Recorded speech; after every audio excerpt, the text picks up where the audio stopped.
Hi guys, welcome back to the channel. I'm Office Blow Daz. I'm Gaynor. Here we are, the two of us. Yeah. This is a video about this is why everyone is afraid of the US. A little bit longer than normal. Yeah. But I quite like these of interest. Yeah. It gives me interesting sort of like statistics of where the USA stands on a global scale. Yes. Which is very interesting to me. Obviously, two American kids. Yeah. Lived a bulk of our life in the USA. Yeah, grew up there. So it's good information to know. Well, let's see what this is. This is why everyone is afraid of the US. On the list of countries that spend the most money on defense, the United States is at the top, to no surprise. But it's when you combine the next 9 countries' budgets together that the staggering power of the United States truly starts to come into view. Even if you add up all of the defense spending of the other 9 countries, it still comes to less than that of the United States. That's a ridiculous stat. Yeah. Especially when you look at countries like China, Russia, UK combined, France and Germany, throw in Japan as well, and Saudi Arabia and India. Do you know what I mean? They're like, the USA spends more. That must be a hell of a sum of the amount of money. Yeah. By itself. With an annual budget of more than $900 billion, 2 million plus service members, and over 700 bases spread across the world, the United States is one bear that definitely shouldn't be poked. Correct. Pouring such huge amounts of money into defense is one of the reasons that the US is the sole superpower in the world today, currently unmatched and unchallenged in its supremacy, especially when it comes to military might. But what if another country like Russia or China or even a consolidation of those other top 9 somehow, for some reason, decided to try and take on the USA? Good luck. Well, here's a few reasons why that would probably be the last mistake they ever made. Exactly. Reason number 1. You know the US has a large ground force, but it's not just big, it's mind-blowingly huge. By the numbers, the US military includes just over 2 million military personnel and just under 800,000 civilians, making the 2.86 million member military slightly larger than the entire population of Chicago. Compare that to the UK military, which has just under 152,400 total personnel. But it's not just the size of the military, it's the speed with which they can be moved. The Netherlands Marine Corps boasts an exceptional deployment time where they're able to get troops anywhere in the world within 48 hours. But the Joint Army and Air Force-run U.S. Immediate Response Force, they can have troops deployed anywhere in the world within just 18 hours. Additionally, these... It's crazy, That's the isn't difference it? between like FedEx and like John's delivery service from around the corner, innit? Yeah. U.S. ground forces are equipped with the best technology available. Let's start with the now iconic M1 Abrams main battle tank. In service since the 1980s, the M1 Abrams has undergone several upgrades to ensure it remains one of the most formidable tanks in the world. And that's precisely what this tank is.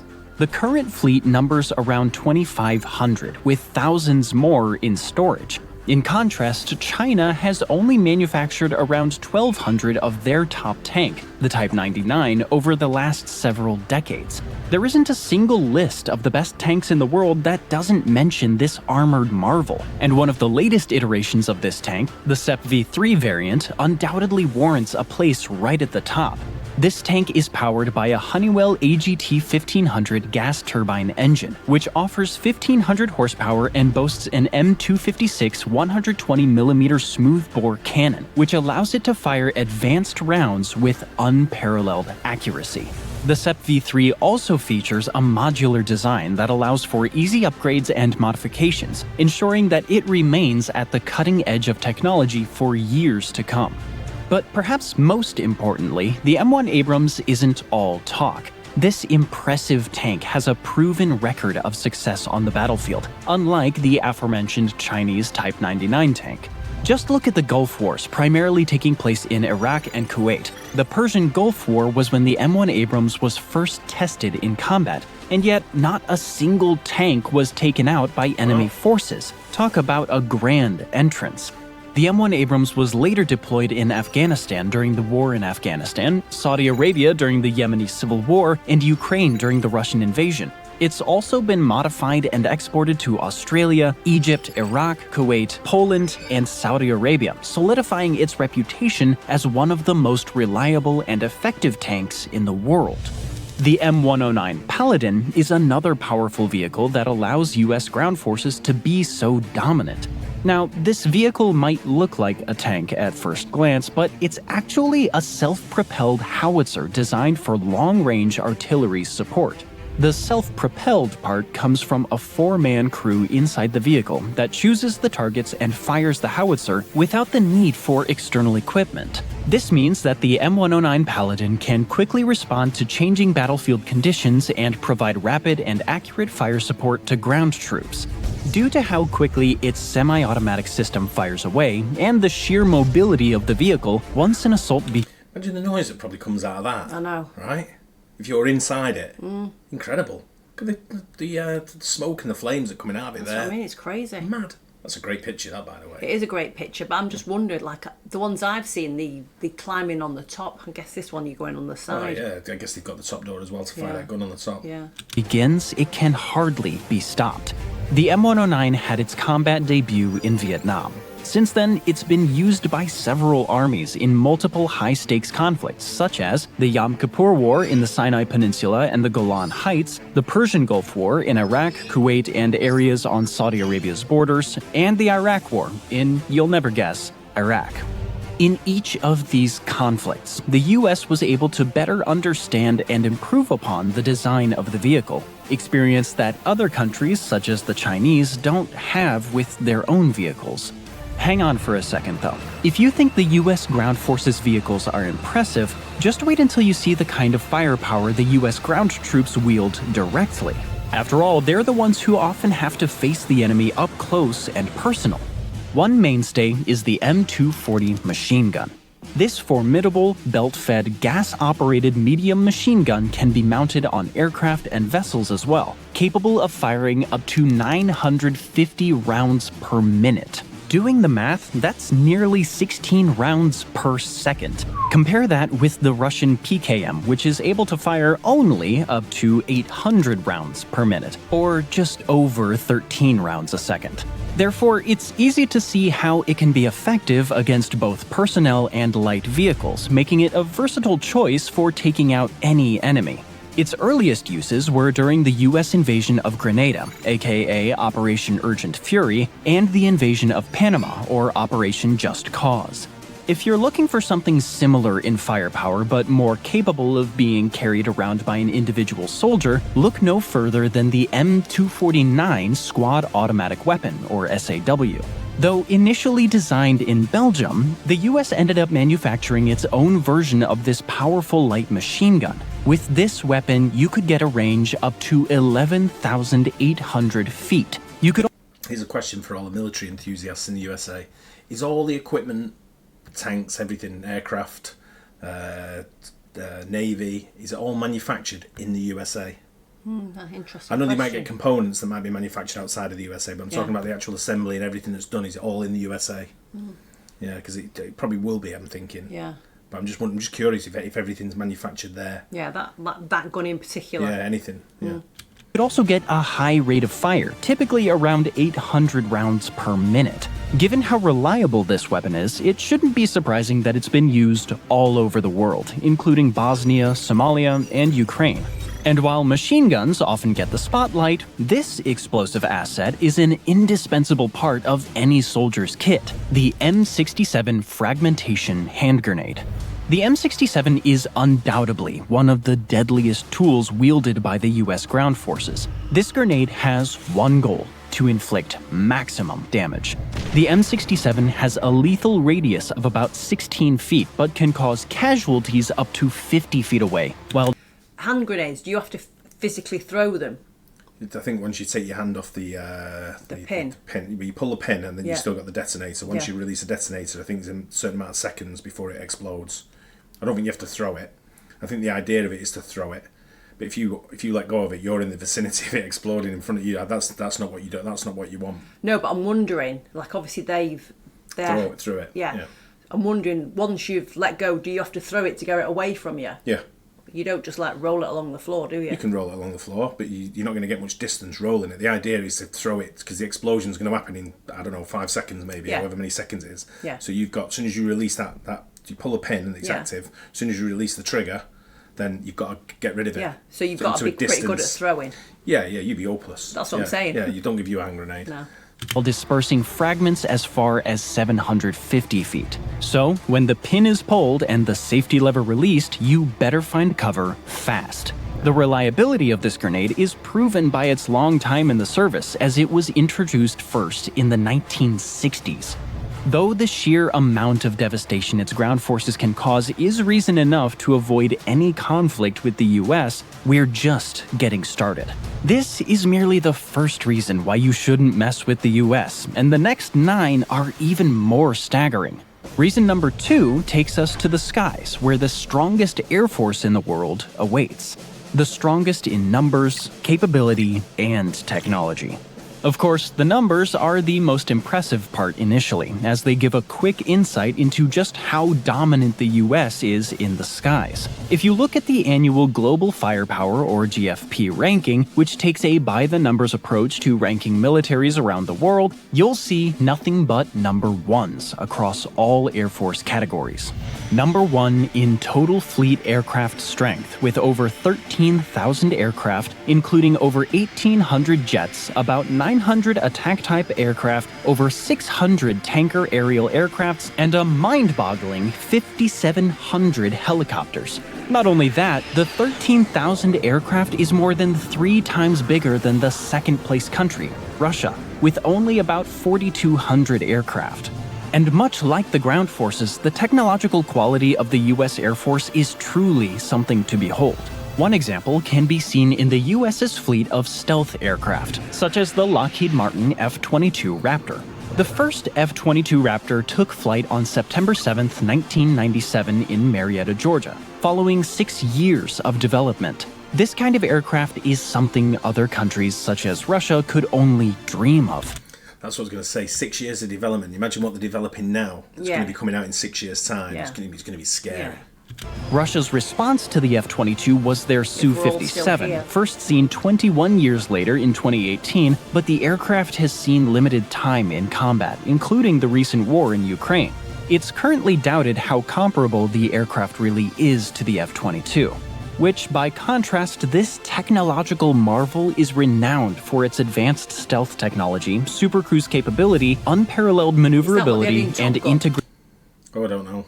I'm not massively up on like military aircraft and what they are. I can tell you about commercial aircraft, but military aircraft I don't really know much about. It's they all look very similar, don't they? They know, and they come by the names, the F-22, the F whatever. They know it's F-18s or whatever. But it's all I know is they're impressive. You know what you should do? You should get Sam in next time to watch a video with you. He knows all about it. I know. Graded avionics, earning it the title of the most dominant airfighter in the world. The F-22 is designed not to just defeat current threats, but to also counter emerging threats well into the future. In other words, you don't want to mess with this fighter jet now or ever. The same can be said for the next jewel in the US Air Force's shiny crown, the Lockheed Martin F-35 Lightning II.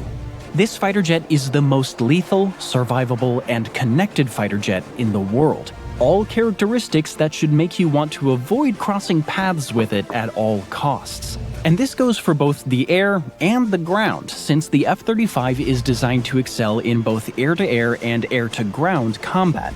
With its advanced stealth capabilities, integrated sensors, and unparalleled situational awareness, this aircraft is nothing short of a game-changer for the US, not to mention all the adversaries who dare to challenge it.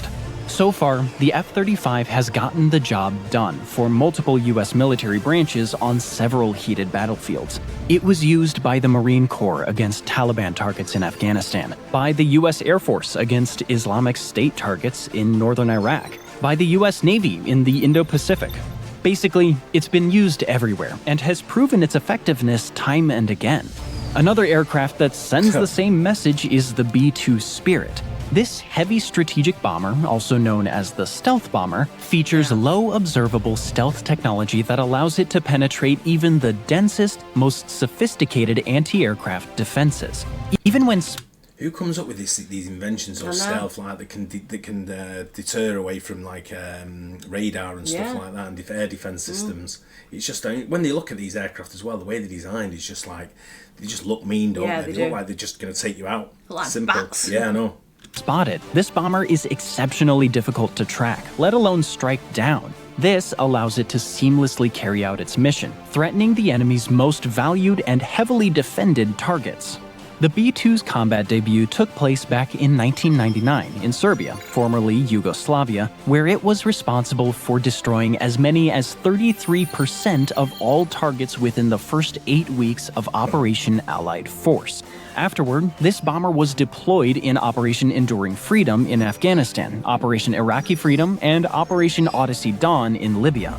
Incredibly, this aircraft at times made 30-hour flights from Missouri to its target and back without even a scratch. As these operations have proven, the B-2 bomber can go just about anywhere, destroy its enemies, and disappear before they can even react.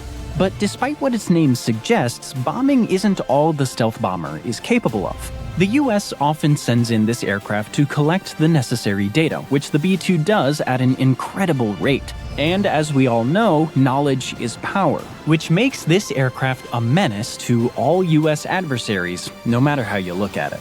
With the US ground and air forces as the first two reasons for steering clear of the US, you can probably guess what reason number 3 is, and it's just as, if not more daunting than the other two. That's right, the sheer size and might of the US Navy. The next piece of the puzzle makes one thing abundantly clear. Go against the US and you won't be safe anywhere, including the sea. Going off of numbers alone, you can get a great and menacing picture of just how powerful the US Navy is. It has over 470 total naval vessels, 11 aircraft carriers, which is nearly 4 times more than second-place China with 3, over 70 destroyers compared to number 2 again, China with 49, and over 60 submarines.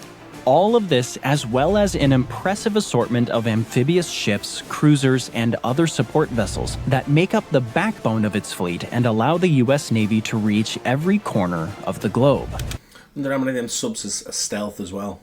I was just going to say, when we were in New York, we went down to Chelsea Pier. Yeah, and we saw like... It's there. I think it's permanently there, that one, isn't it? I'm not sure what it's called. But it just shows you how big they are. Oh, they're humongous, aren't they? They're like towns on the water, isn't it? Massive. Let's learn a bit more by taking a closer look at the aircraft carriers. As far as aircraft carriers go, no country comes even... Is it the Enterprise that's docked there? I'm not sure. I think it's the Enterprise, maybe. I'm not sure. Close to the US. So much so that the next second-ranked Navy, China, only has 3 of these supercarriers. But again, it's not just about the numbers. It's about the sheer capability and power these aircraft carriers bring to the table. Each one is a floating city capable of carrying and launching dozens of aircraft, including fighter jets, reconnaissance planes, and helicopters. These carriers serve as a mobile airbase, allowing the US Navy to project air power anywhere in the world. Here are just some locations where the Nimitz-class aircraft carriers have been deployed so far. The Gulf of Sidra near Libya during the Freedom of Navigation exercise, the South Korean coast to provide security for the Olympic Games in Seoul, southern Iraq during Operation Southern Watch, the Philippines during Operation Fiery Vigil, Somalia during Operation Restore Hope, the Persian Gulf during Operation Vigilant Sentinel, Bosnia and Herzegovina during Operation Decisive Endeavor, the Ionian Sea during Operation Allied Force, Indonesia during Operation Unified Assistance, and off the coast of Haiti during Operation Unified Response. When used in a combat scenario, these aircraft carriers are always deployed in so-called carrier strike groups. These battle groups usually consist of 1 aircraft carrier, at least 1 cruiser, 1 destroyer squadron with at least 2 destroyers or frigates, 1 carrier air wing of up to 70 aircraft, and 7,500 personnel in total. Carrier strike groups are It's pretty bigger than some countries' armies. I know. Look at the size of that, right? I know. virtually impenetrable, so the image of one of these groups sailing forward toward the target is enough to instill fear in any potential adversary. The U.S. Navy maintains 9 carrier strike groups in total, 8 of which are based in the U.S., specifically California, Virginia, and Washington State. The U.S.-based groups include Carrier Strike Groups 1, 3, and 9 based at the U.S. Naval Base in San Diego in California, Carrier Strike Groups 2, 8, 10, and 12 based at the Naval Station Norfolk in Virginia, and Carrier Strike Group 11 based at the Naval Station Everett in Washington. The only non-US-based carrier strike group is number 5, which is based at the Fleet Activities Yokosuka base in Japan. Carrier Strike Group 12 is led by USS Gerald R. Ford, the latest addition to the U.S. Navy's mighty aircraft carrier fleet. As of 2024, this vessel is the world's largest aircraft carrier and the largest warship ever constructed.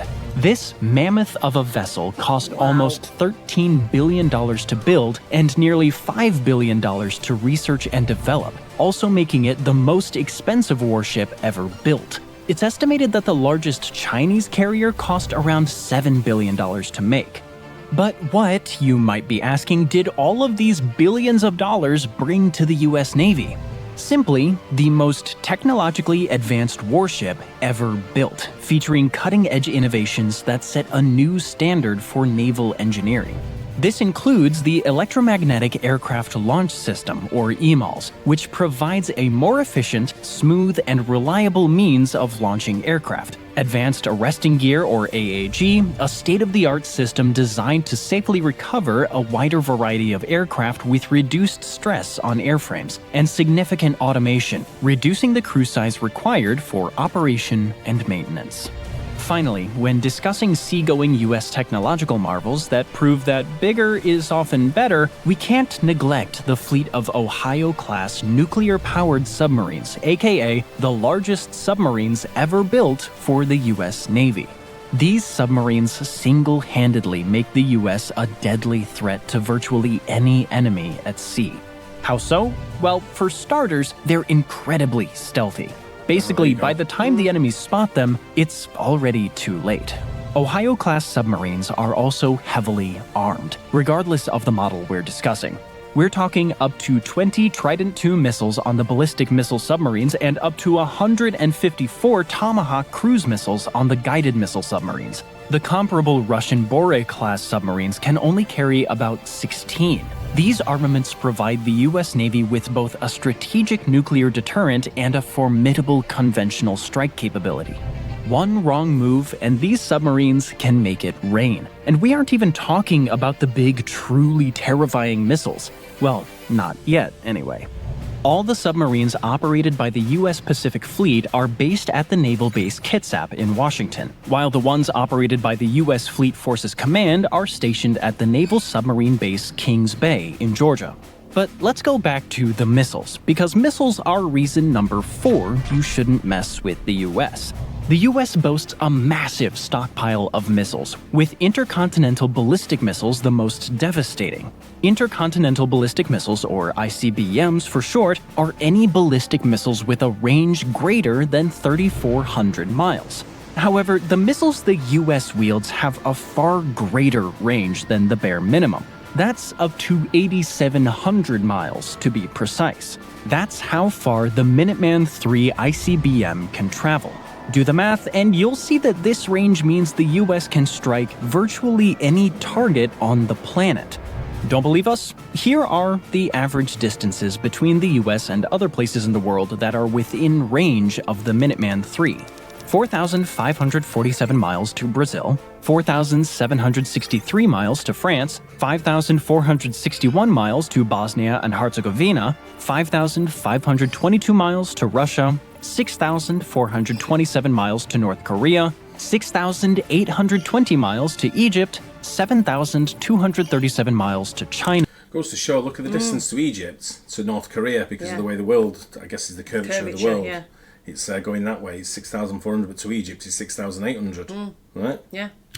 7,244 miles to Iran, 7,367 miles to the Central African Republic, and 8,436 miles to India.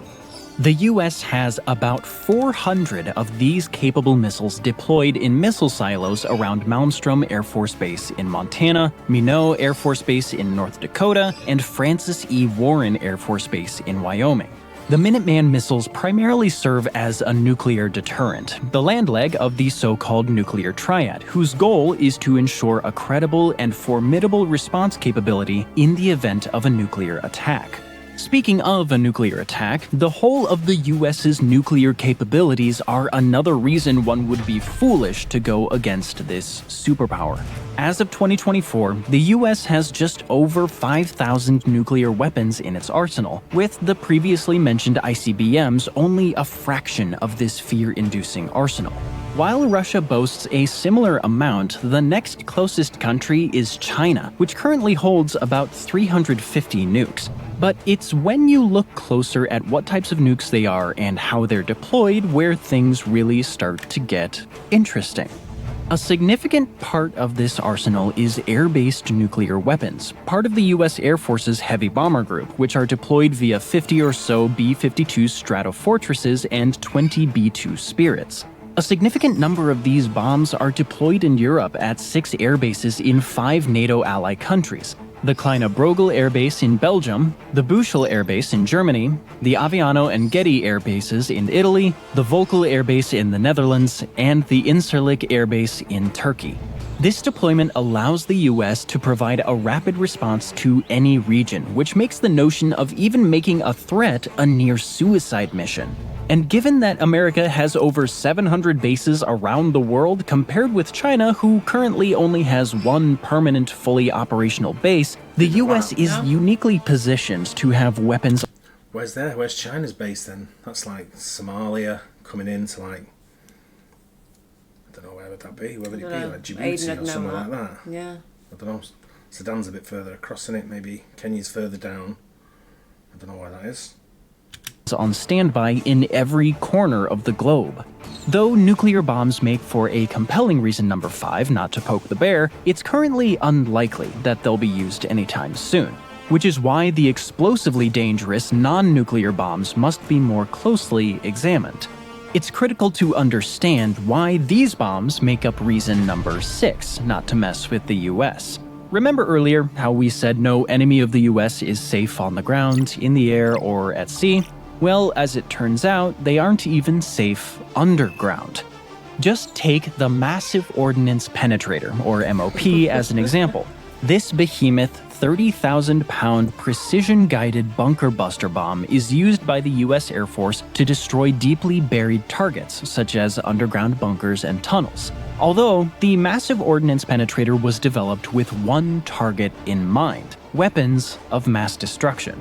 No matter how well protected these weapons are, the Massive Ordnance Penetrator should be able to take them out. This particular weapon is often top of mind when debating a potential attack on deeply buried nuclear facilities in North Korea and Iran. Some Iran underground facilities are estimated to be around 200 feet underground, which is a depth the MOP can strike. That's also why the US is amping up the production of these bombs, with an ammunition plant in Oklahoma producing 3 times more of them monthly. Of course, we can't talk about the most powerful non-nuclear bombs in the US's arsenal without mentioning the weapon aptly named the mother of all bombs. But this bomb is far from nurturing. Here are a few specs to make its destructive power clearer. The GBU-43B Massive Ordnance Air Blast Bomb, or MOAB for short. Anything in the military that's got massive in it, right? That's a bomb. You know it's going to cause major destruction. Is a 21,600-pound bomb designed to target large and entrenched military structures or to clear extensive minefields. It has a blast radius of up to 1 mile and a blast yield of 11 tons of TNT. Shit. Though this bomb can't penetrate the ground, it can destroy structures like caves and canyons, which made it highly effective in wars in Afghanistan and Iraq. But if you think these manned bomb drops are wild, wait until you hear about what the US can do with unmanned vehicles. This brings us to reason number 7, to avoid getting on the US's bad side. Drones. Another weapon that has proven highly efficient and convenient across multiple combat scenarios. In the beginning, drones, also known as unmanned aerial vehicles or UAVs if you want to get technical, were almost used exclusively for surveillance. However, after the September 11th attacks, their role expanded dramatically to include targeted strikes against enemy combatants. This made them a crucial part of the US's offensive on the global war on terrorism in Afghanistan, Iraq, and the rest of the Middle East.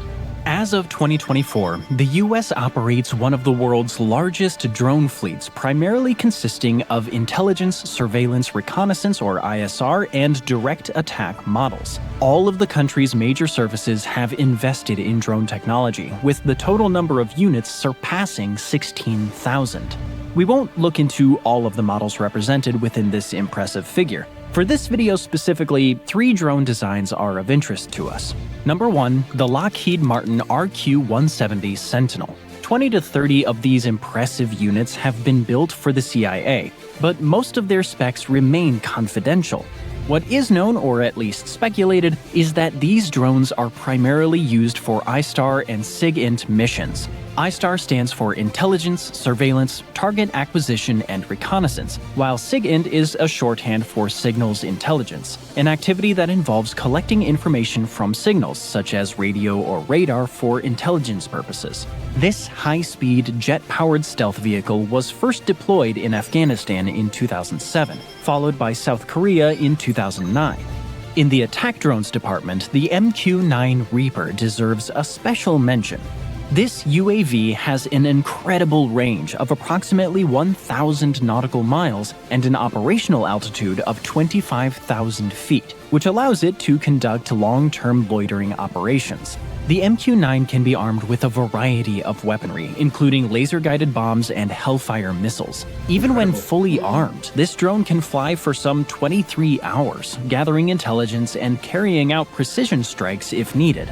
Many experts believe that drones are the future of all warfare, which is why the US is heavily investing in new drone technology. One of its latest developments is the Boeing MQ-25 Stingray drone, which is likely to become operational sometime in 2026.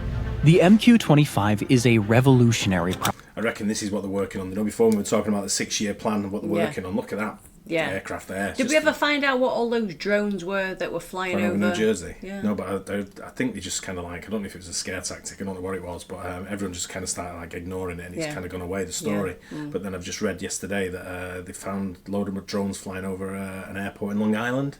Was it something like that? So product. The first unmanned aircraft to refuel another aircraft. For now, the unit is still being tested and developed at the Naval Air Station Point Mugu at Naval Base Ventura County. But if all goes to plan, this innovative drone will change the game, allowing fighter jets, bombers, and other aircraft to stay in the air longer without the need to land for refueling.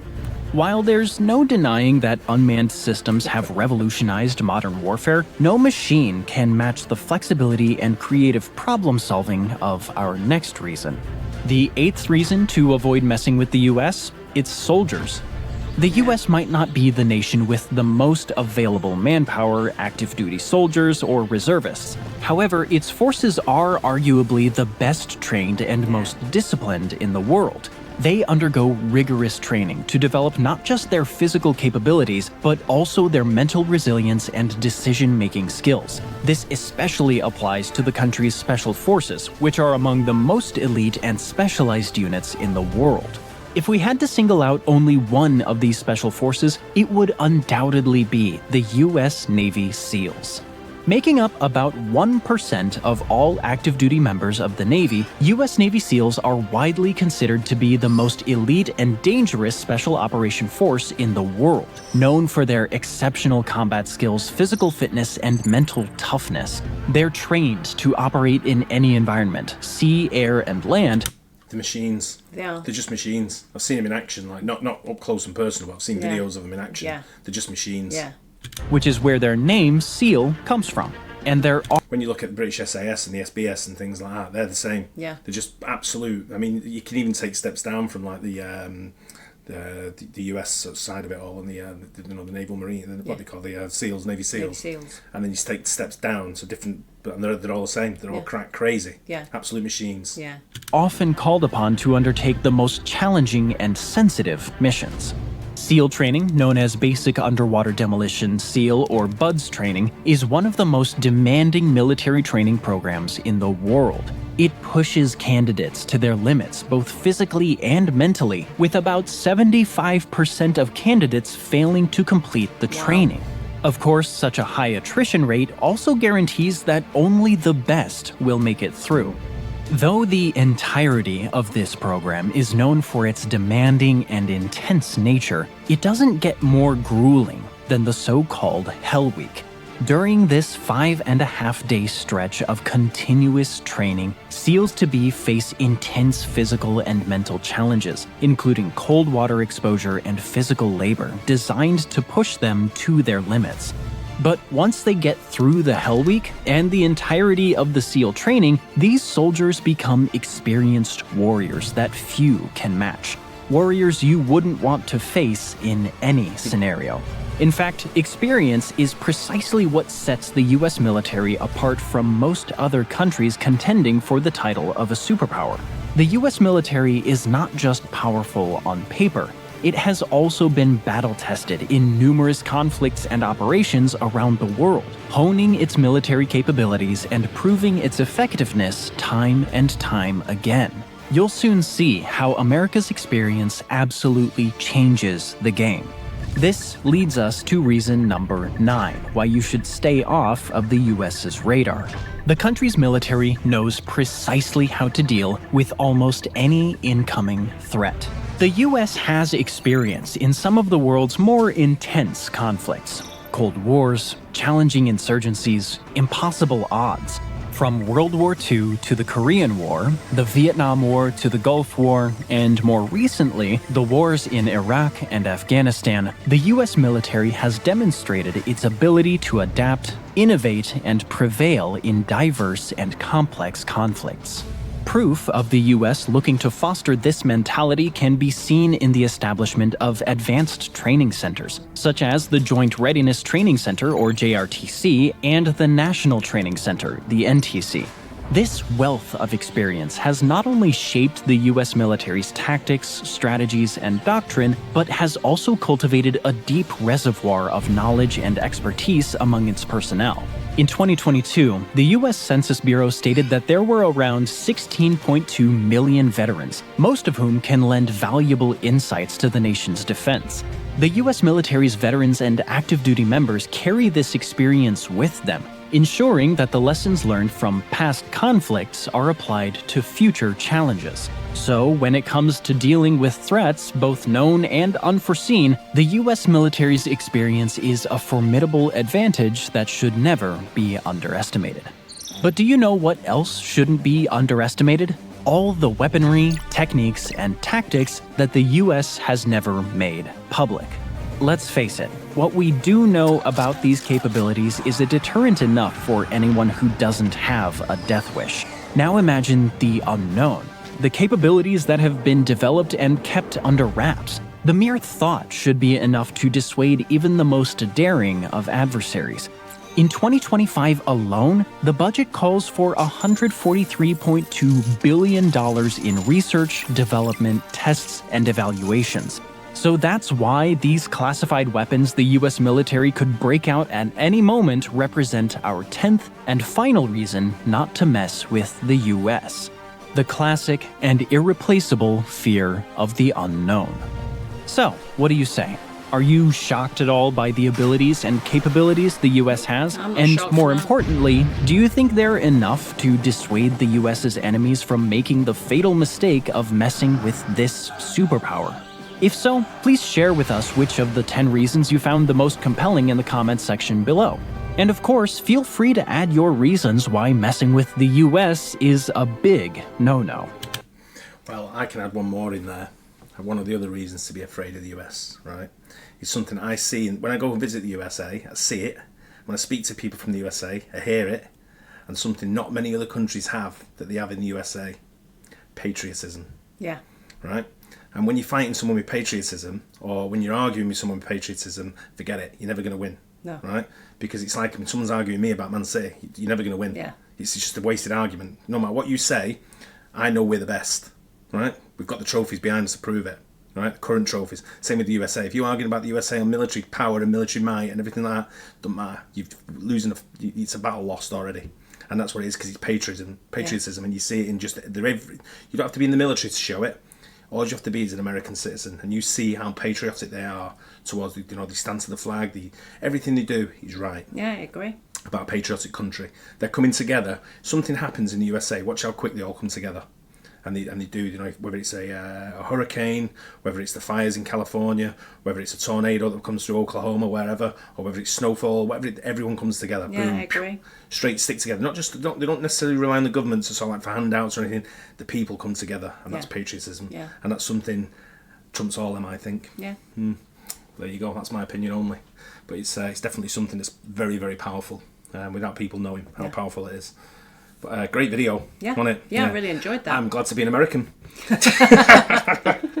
I'm telling you now, I'm definitely getting that passport out of Aiden and Declan to be like, I'm here. I'm one of you. If it kicks off, trust me. Exactly. I ain't hiding behind these guys over here. I'm definitely over there. Yeah. But anyway, I hope you guys enjoyed that. Don't forget to like and subscribe as well, and we'll see you on the next one. Bye. Cheers.